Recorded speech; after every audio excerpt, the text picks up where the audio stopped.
most of my training was in secular institutions, Michigan State University, the University of Kentucky.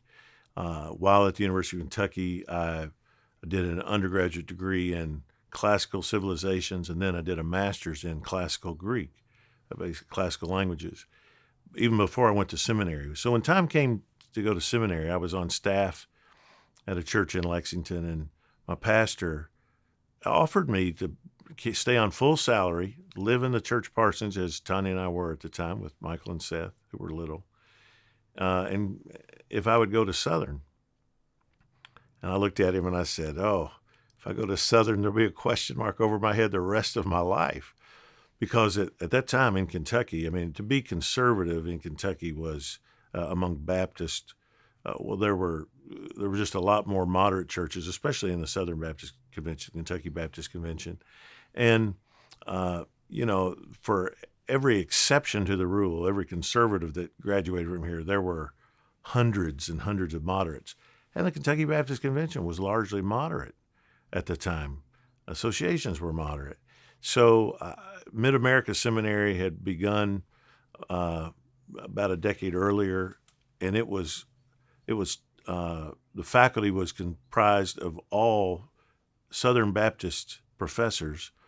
It wasn't supported by the cooperative program, but they really had it was an inerrantist school, and they had a goal of training leaders for the denomination to help take back the denomination. That was part of my strategy why I went there. And that's why now to see what's happened at Southern is such a joy, and to have been a part of it. That's really why I came. I ended up going back to Lexington and pastoring the church that I'd served, where I'd served on staff.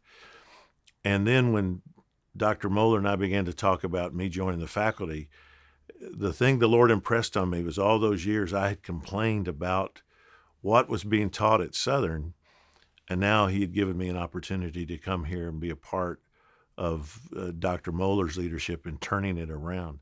So now for 21 years, I've been a part of that story. Every day I drive to this campus, I remind myself I'm part of a miracle. And what God has done here at Southern Seminary is an amazing thing. And I'm just so thrilled that the Lord has allowed me to be not only a firsthand witness to it, but to really be an integral part of it through Dr. Moeller's leadership and preaching now for 21 years. It's really an incredible joy and a grace of God in my life.